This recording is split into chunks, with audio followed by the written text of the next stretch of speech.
Tom, thanks for coming in. Appreciate your willingness to be interviewed here today. Thank you, sir. Let's start. Give me your real name. Real name. Thomas Harold Rayburn. When were you born? 7/26/1945. Where do you currently live? 2566 Maple Bender Road, Portsmouth, Ohio. How long have you been there? 29 years. Where were you before then?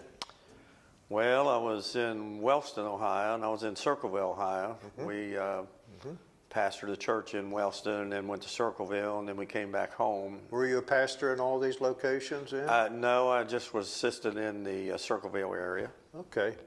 Tell me, who were your parents? What were your parents' names? Thomas H. Rayburn, my father, we called him Red, and my mother was Doris May.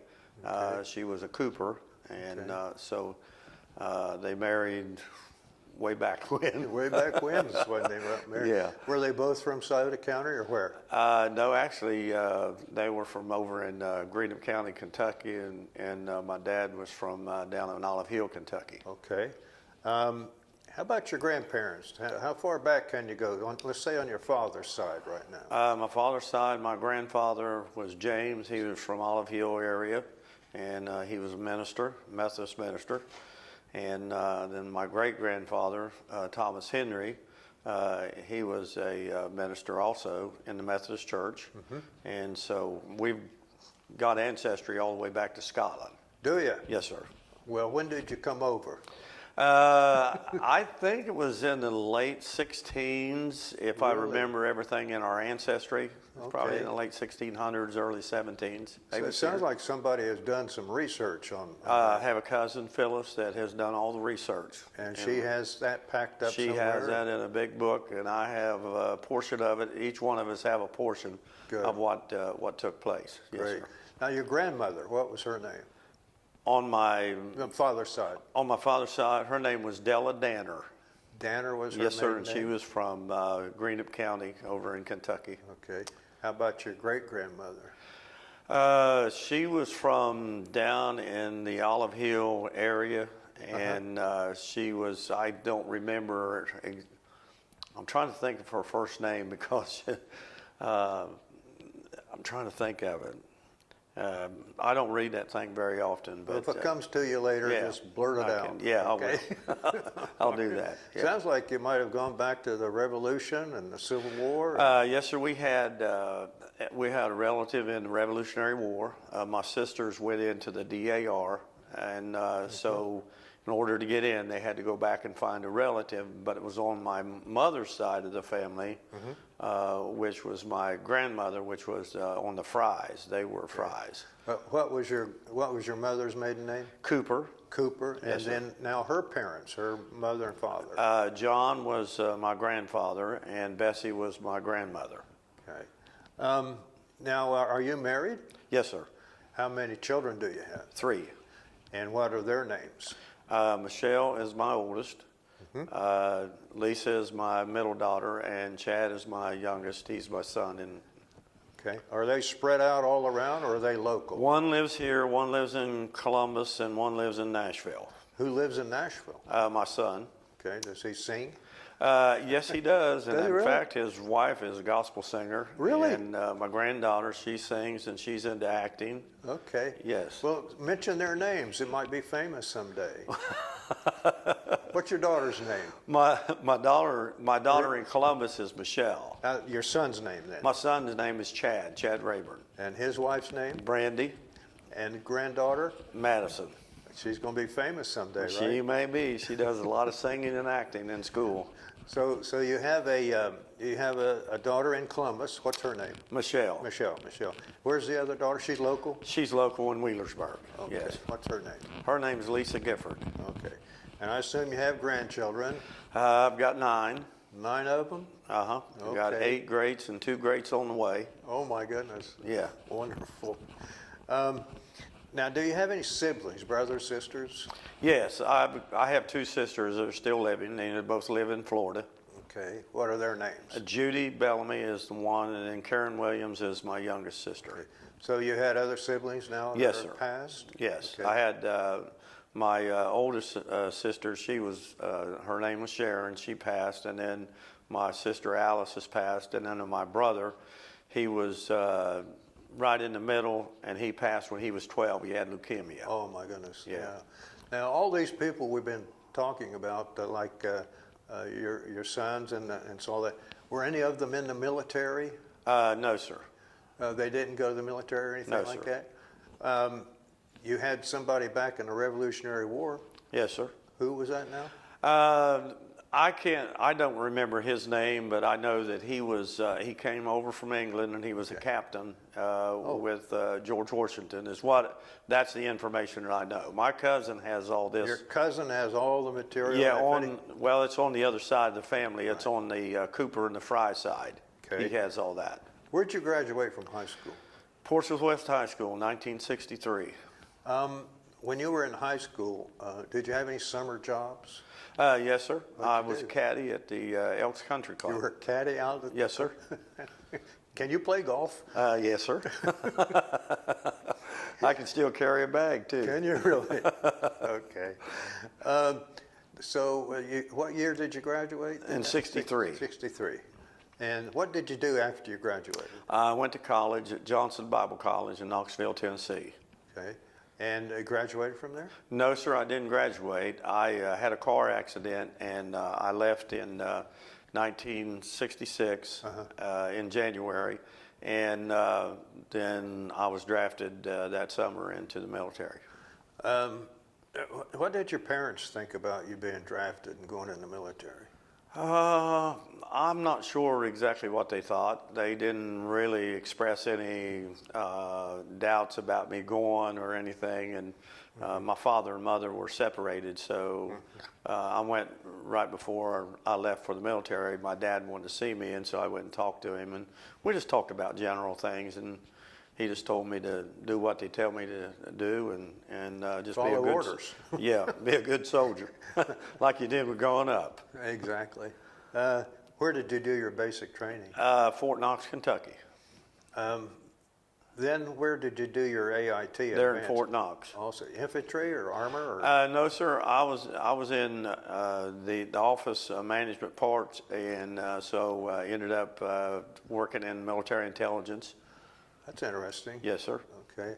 So did you ever have occasion to have to go to Ireland Army Hospital? No, sir. I was down in the basement then. I worked down there. Oh, did I fought the war from behind the desk. Well, now you did your AIT also at Fort Knox. Well, then you got into Army intelligence. Was that? Well, yes, sir. When I went to Vietnam, they got me a top secret security clearance, and I worked in S2 military intelligence out of the 10th Combat Aviation Battalion. I was attached to the 101st Airborne and worked mostly with the Korean Marines, the ROC. Oh, I see. Yes, okay. sir. Now, when did you go to Vietnam? When was that? January of '67. So you probably had leave before then, didn't you? I had one leave, yes, sir. And before then, and then you would leave. Did you go to the West Coast, of course? Did you fly over to the West Coast or take a train or what? I took a train from here to New Jersey, and then we flew from that area to San Francisco, landed in Hawaii. So that's like the Army to first send you in the opposite direction of where you want to go. They wanted to make sure I knew where I was going. Yeah. Did you know where you were going? I had an idea where I was going. So you go to San Francisco, and how long were you there in San Francisco? Just a matter of a day or two? No, we just flew in there and got a flight out to Hawaii, and had a little bit of a layover there. Okay. Then went to Philippines, Guam, and then on to Nam. And So you did several stops on your Yes, way sir. to Yeah. Vietnam. Yeah. And so you get to Vietnam, and you're in the plane, you're on the tarmac there, and the door opens up to go out and to walk down the... What was your first impression? Well, my first impression was when we got there, we had to circle for about 2 hours and was going to have to land in Thailand because there was a firefight on the ground. There was a battle going on? There was a little battle going on, and I'm thinking, you reckon we can turn this thing around and fly back to the United States. Okay, that didn't work, did it? No, it didn't work. Okay. It was, I don't know, it was kind of intriguing in a way. You know, they just had this battle that had lasted for a while, and then you know, we were sent over and we got all of our stuff, and then we went and lived in tents for just a few days before I got my assignment, my duty assignment. What was your rank at that time? I was a PFC. Okay. And then you got your assignment to where? Where were you? I went to Dong Batin, which was the 10th Combat Aviation Battalion, and I worked with them, like I said, Alabest 2 in intelligence, and it took them just a little while to get my top secret clearance, and then I had a major and a driver, and we were constantly moving and going in different places. I flew out of helicopters and did recon, and there was a lot of things that was going on. And a lot of it was, of course, secret missions, I guess. Or Well, yes, sir. There's a lot I can't say. Even today? Even today. I don't know what's been declassified and what hasn't, so Okay. it's best if I just I know a lot. don't say anything. People were looking at trails and Ho Chi Minh Trail and stuff like that.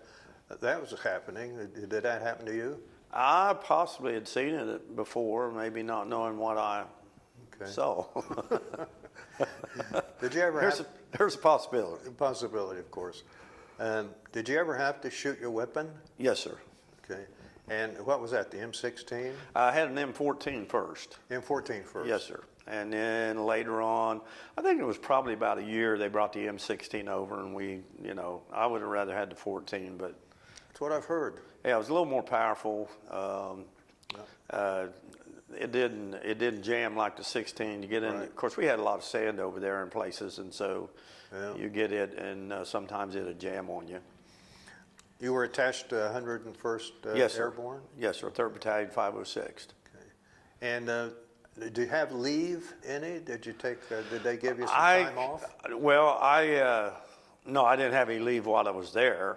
We could take an R&R, but R&R. I didn't take an R&R until my second tour.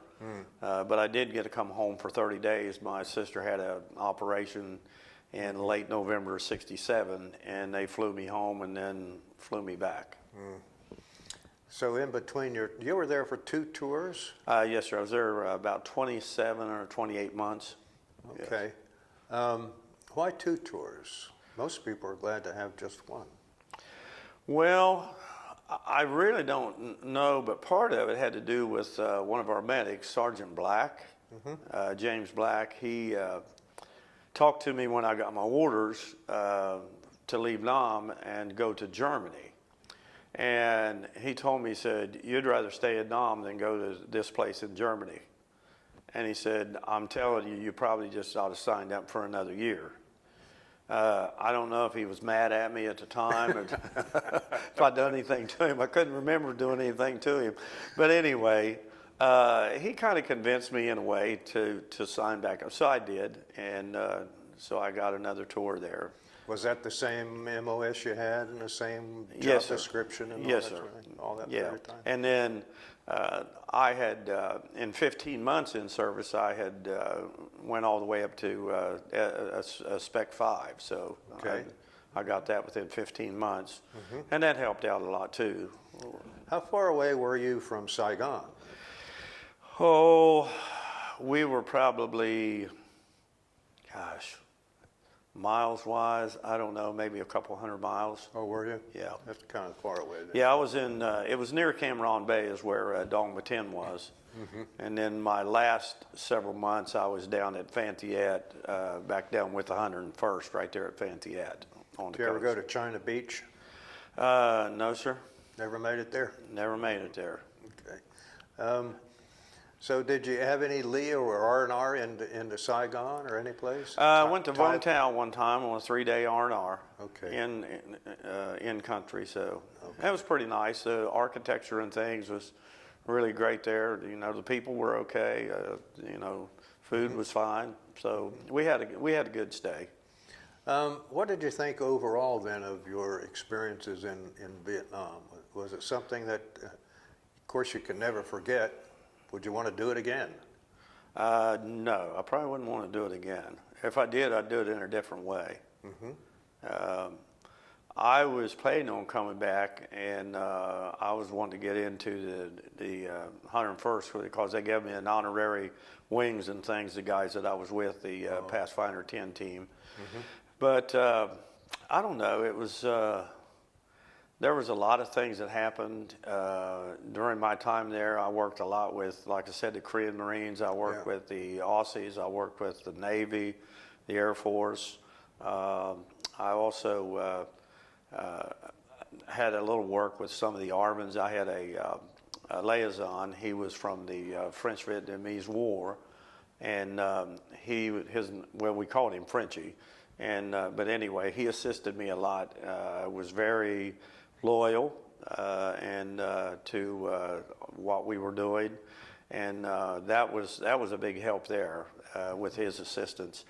I don't know what changed my mind was the last month I was there. We got overrun, and a rocket hit our tent about 3 o'clock in the morning, blew it up, and there was a lot of things going on. And so I had a few days left in country, and my first sergeant, he was from Ashland, Kentucky, actually. And so he talked to me, and I said, Top, I said, I'm done. My time's up. I'm getting out of the military in a few days. I want to go home. And he said, okay. He said, I'll get you out of here. So we went back to base camp, and then left from base camp and came back home in about the middle of April of '69. Is that when you got out of the Army? Yes, sir. Okay. Yeah, I got out 5 months early. They had that if you were within 5 months of your release date, then they would allow you to come out 5 months early. And so I stayed in Nam just past that release date so that I could get out to 5 months early. When you were over there, you worked with the Koreans. What was that like? They were very loyal to us, and they were really good to us as far as, you know, giving us information, and we traded back and forth information. I did some sweeps in the villages with some of their people, and if I was in charge, they would totally listen to everything you said. If they were in charge, we allowed them to do what they needed to do, and just collect the information, and, you know, just keep the information down. But they were really great to work with. They really were. Australians? The Aussies, they were good. They were a little bit different. I used to mock them a little bit, you know, in their talk and stuff. And but they were good fighters, and they were good people. I didn't work a great deal with them, but I was around them a few times, and they were really good. Was there a point there? I kind of got the idea that maybe at one time you were thinking about making it a career. Yes, sir. I was. Okay. Yeah. And what happened there? Until that rocket hit that tent, 3 o'clock in the morning. It took you woke up at 3 o'clock in the morning under different circumstances. Yeah. And say, I'm getting out of here? Yeah.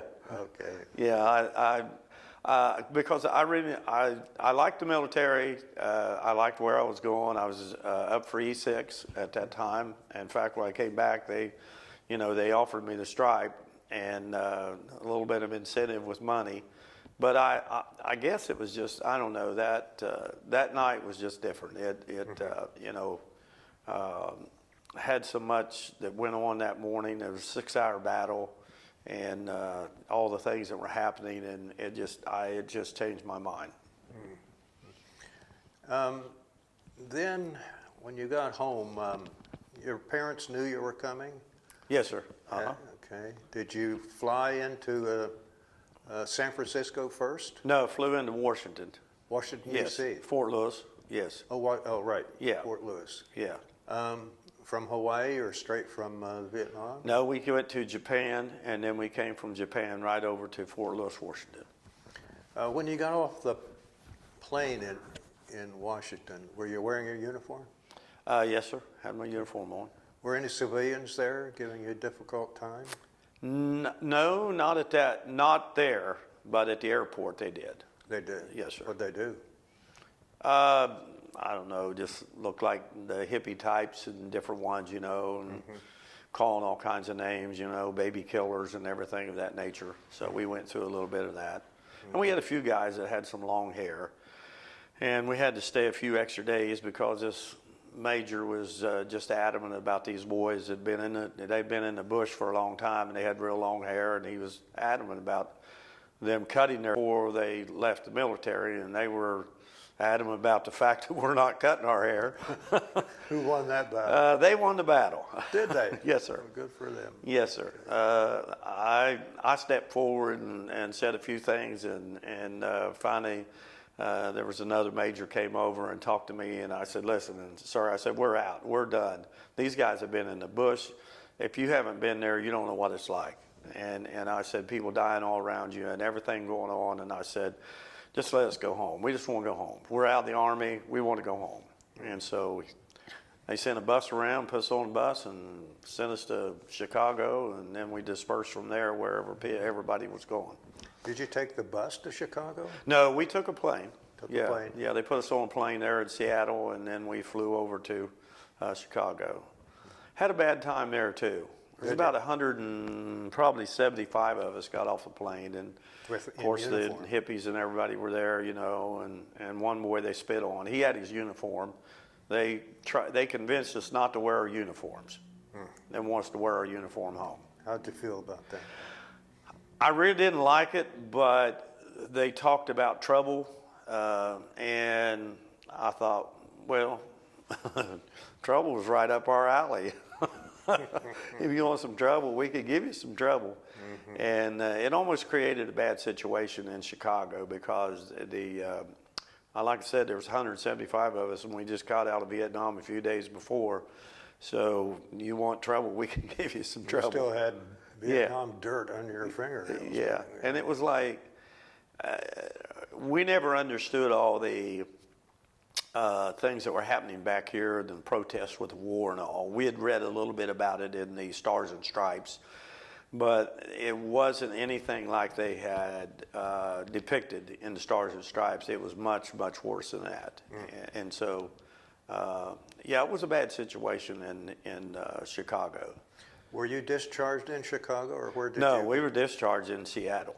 In Seattle? Yes, sir. So basically, at Fort Lewis, Washington. Basically, you were a civilian. Yeah, we were civilians at that time. Yes. How'd you get home? Flew into Columbus, and then my sister she was waiting on me in Columbus, and came and picked me up. And what was that reunion like? It was really a good reunion because she's my buddy. Is she? Yeah. She's still living? She's still living. She's the youngest, yeah. Okay. Yeah, don't tell her that, though. We won't tell her. Yeah. But anyway, yeah, I had bought a Mustang when I'd come home during her operation. So I'd left it here, and then she drove it up there, and I was able to drive that. Got in your Mustang? I got in my Mustang and coming down 23. Well, when did you become interested in the ministry? Actually, when I was growing up, I went to church on Dry Run, and we had a great youth group out there on Dry Run, and my brother wanted to be a minister. My grandfather, I had a lot of ministers in the family on my grandmother's side, on my mom's side. There were ministers, and her brothers were in ministry.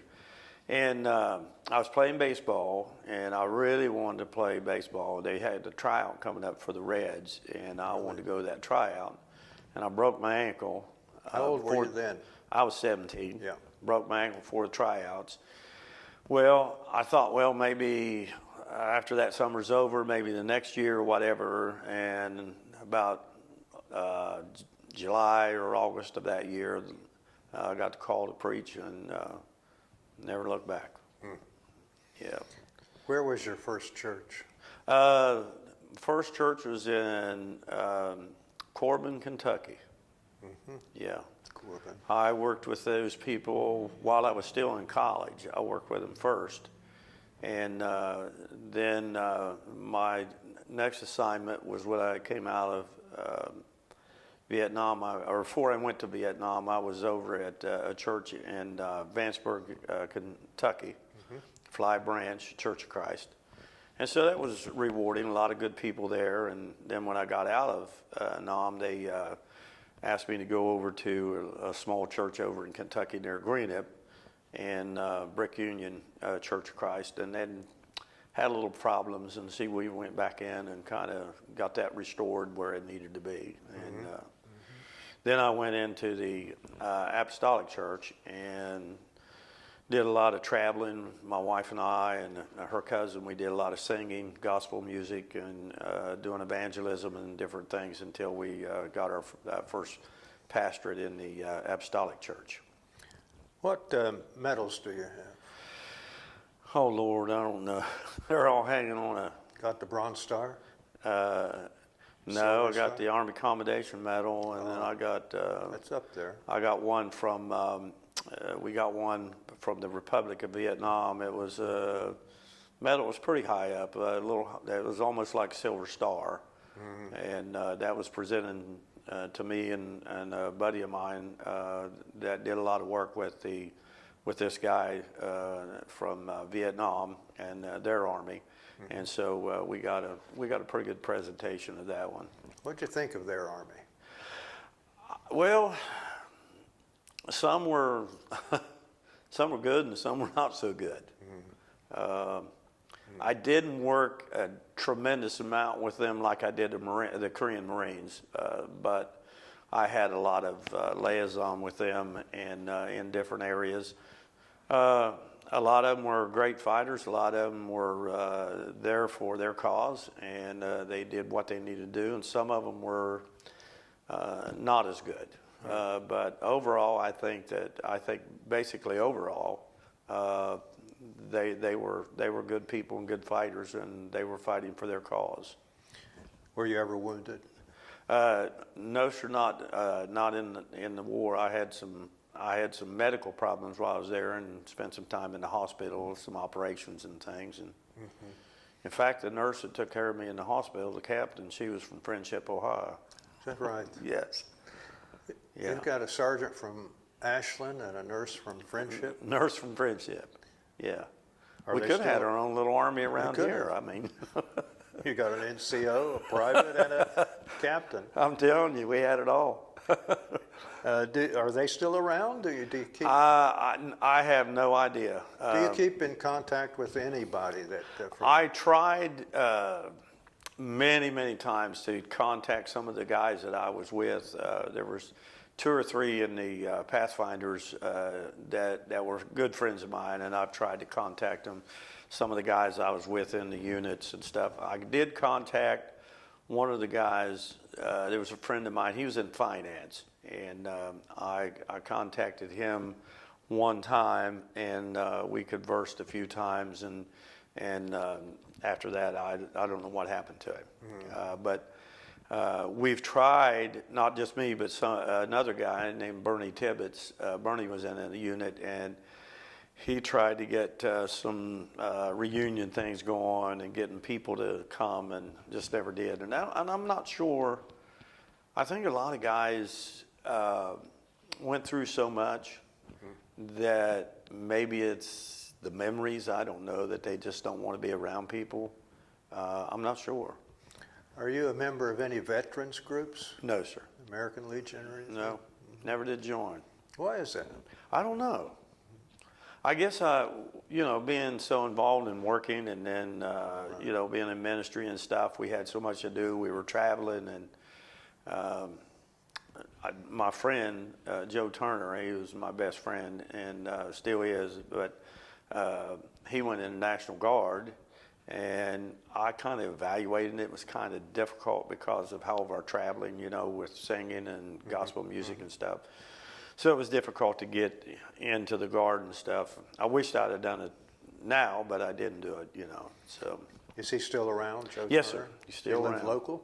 Yeah, he lives down Friendship, Sugar Grove. Tell him to contact me. We'll get his story. Okay. Yeah. Yeah. When you came home, I assume your parents were glad to see you, and your mom and dad and everything. Was that an emotional reunion, or? Yeah, with my mother, more emotional than that. My dad was kind of, he was a real big, straight-laced guy, country boy, bricklayer, and he was, kind of laid back, and yeah, mom was a lot different, Did they know the exact day and time you were coming? Well, yes. When I got to Fort Lewis, Washington, I did call them and let them know that within a few days I was getting out. I didn't know exactly when, and then when I found out that they were going to allow us to go when we were getting ready to get on that, I made a call from the airport and told my sister that I'd be arriving in Columbus at a certain time, and so she In the Mustang. in the Mustang. Yeah. What color was it? No, don't bring that little Ford Falcon. Bring the Mustang out. What color was that Mustang? It was white, 67 fastback. Fastback, okay. Oh yeah, fastback. What did that cost in those days? Would that be about $4,000. I was going to say five, Yeah, something like that. about 4,000. Well, if you only had it today. If Do you I only still have it? No, if I only had it today, it'd be worth a lot. Oh, buddy. Can you get in your uniform? No way. 135 pounds when I came back. I'm 192 now. Okay. I don't even know where it is. It was in my mom's house, and Okay. then when she passed away, my sisters went in and took care of things. So I don't wear a uniform with. Did you bring back any souvenirs? No, not really. There's nothing in the house you can say that was Vietnam. No. Well, maybe I got a few coins and some paper money, but it's not really souvenirs. I think I just had it on me and I never did get to spend it. Okay. I stayed away from the village. Did you? Oh, yes, sir. Why? You weren't married then. I know, but too many things happening. Lots of things. While you were there in the service, did you meet any famous people? I mean, they had some people coming over there to entertain. Yes, sir. It was a rainy night, and I went up to operations, and I was standing there in operations. I'd done some stuff there behind the desk, and there was another young man in there, and then one of the captains was in there. And all of a sudden, the door opens. As both these people walk in, they have their majors, seen it on their shoulder, and I snapped to attention and saluting, and I noticed this one guy didn't really salute right. He kind of threw his arm out there. And I looked at him and I said, "Sir," I said, "you look like Sebastian Cabot." And he said, "I am Sebastian Cabot." Really?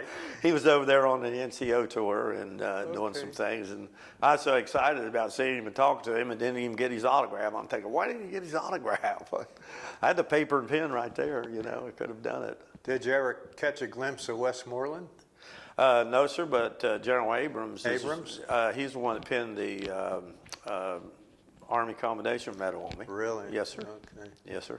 How about the Vietnamese medals? Was that the Chu or Key or the No, president? I'm talking about the president. Actually, there was a representative there that day. That it was the same day that General Abrams was there, and so they had a rep there, and I don't even remember who he was or anything about him. I think that if I remember right, he might have been a major. And then, my friend, and like I said, there was two of us, and we both received the Army Commendation Medal, and then we received this medal from the Vietnamese government. When you got back, did you have any dreams? Oh, yeah. Still have them. Still have those dreams? Yeah. They're not as bad as they used to be, are they? Some of them, yeah. I just went through about 3 last month. Did you? Yeah. But we're getting that behind you? I don't think it'll ever be behind me. Right. I think that it is so embedded into the memory. It's almost as though that it happened yesterday. And it's, like I said, I've...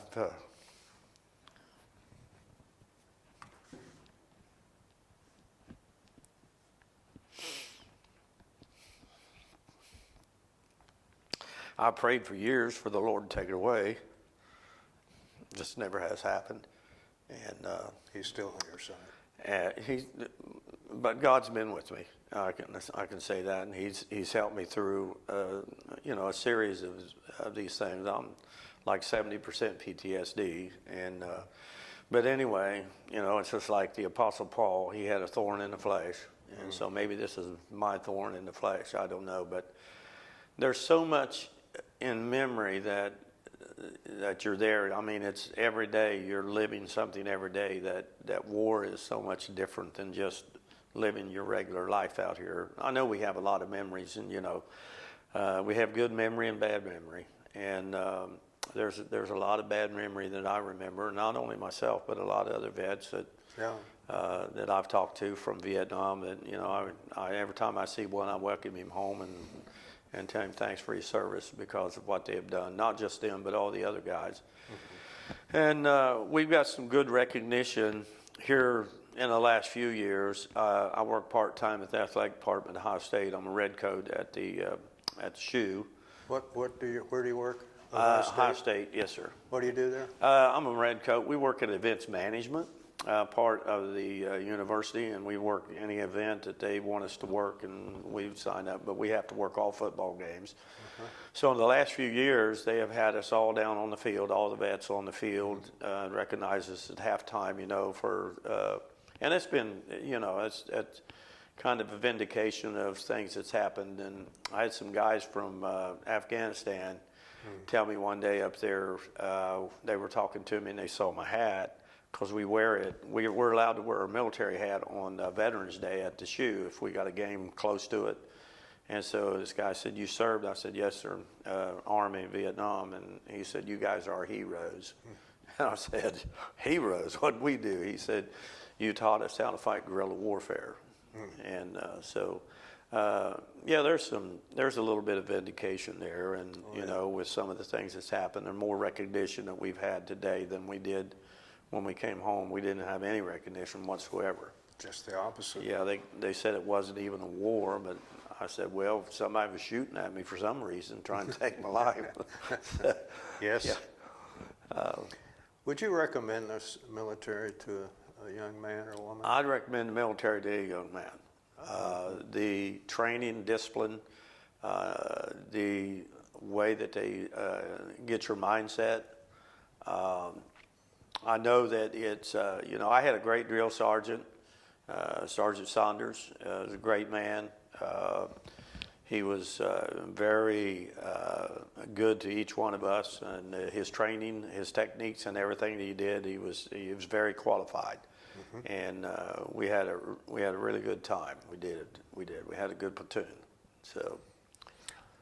I meant to ask you. You said you were in the hospital in Vietnam. Did you have malaria or anything? No, sir. I had some surgeries done, so I had to spend a few days in the hospital with those surgeries, and it was a different time. And then that's how I met this lady. Friendship nurse. The friendship nurse. Yeah. Her name was Andre.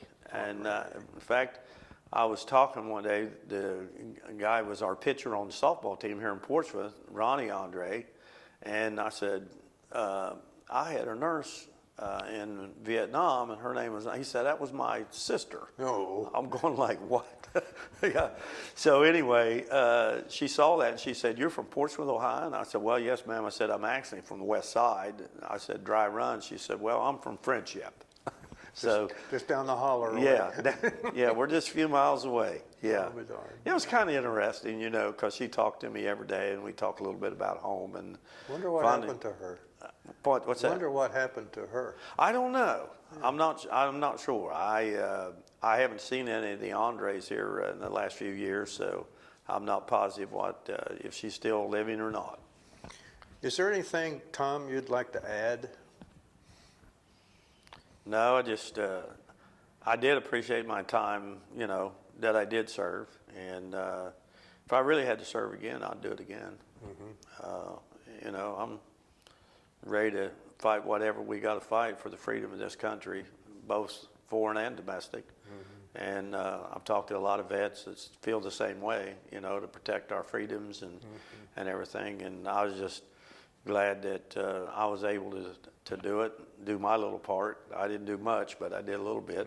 And I thank every one of the vets that served, whether they were here, whether they were in Nam, whether they were in Germany, or wherever they were. They served, and they served a purpose, and it assisted us in all the things that we were doing.